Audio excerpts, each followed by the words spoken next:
परमात्मा को अपना दोस्त बनाना है ना, और परमात्मा का दोस्त भी आपको बनना है, तो इसके लिए आपको एक छोटी सी कहानी सुननी पड़ेगी।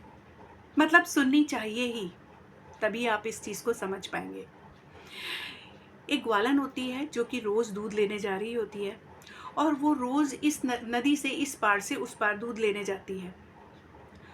तो जब वो नदी से उस पार जाती है, तो वो एक नाव में बैठकर नदी को पार कर रही होती है।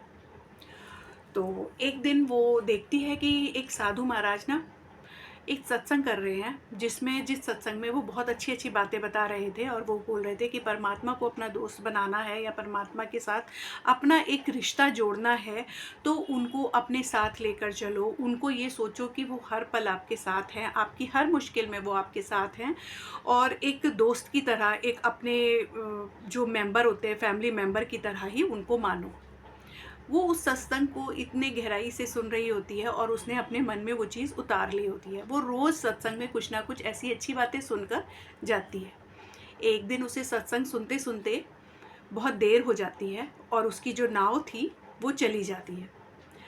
उसको याद आता है, अरे मैं अब कैसे जाऊँगी इस नदी को पार करके, क्योंकि ये नदी तो बहुत गहरी है और मैं पार कैसे करूँगी, मेरे बच्चे तो भूखे रह जाएँगे।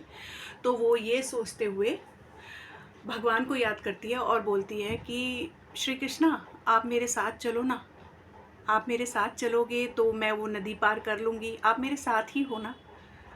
तो ये बोलते-बोलते वो नदी पता नहीं कब पार कर लेती है, उसे खुद को भी नहीं पता चलता, और वो बड़ी खुश होती है कि ये जो साधु महाराज ने बोला, ये तो सच में सच है। फिर इस तरह से वो उसने नाव में आना-जाना छोड़ देती है, और वो रोज़ उस नदी को वैसे ही पार कर रही होती है, और रोज़ सत्संग भी सुनती है। एक दिन उसने सोचा कि साधु महात्मा ने मेरे को इतनी अच्छी बात बताई है, तो इनको क्यों ना मैं अपने घर भोजन पर बुलाऊं।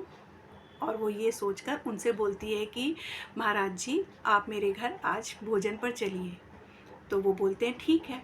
वो कहती है मैं ज़रा दूध ले आऊँ, शाम को आते टाइम मैं आपको यहाँ से लेकर चलूँगी।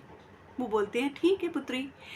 और जैसे वो उसको, जब वो शाम को आती है, तो उसको वो अपने साथ ले जाने के लिए बोलती है। कहती है चलिए साधु महाराज। कहने लगे अरे पुत्री, आपकी जो तुम्हारी नाव है उसको तो आने दो।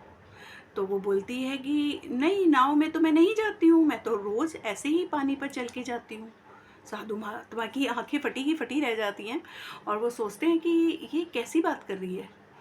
वो कहती है कि नहीं, आपने बोला था ना कि अपने जो श्री कृष्णा हैं, अपने जो भगवान हैं, उनको अपना दोस्त बना लो, अपना परिवार का एक हिस्सा बना लो, अपना परिवार का सदस्य बना लो। मैंने वैसे ही बनाया, उनसे वैसे बात करके मैं उन्हीं की उसमें जाती हूँ और रोज़ नदी को पार करती हूँ।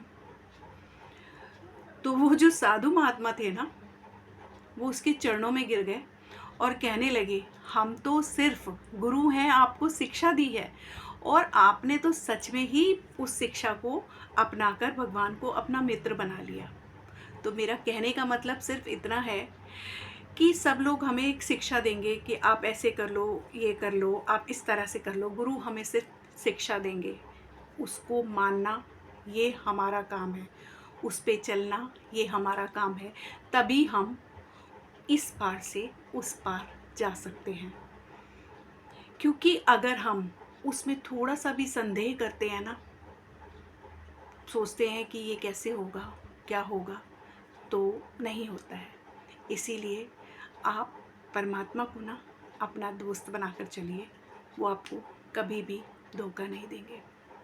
Thank you for watching.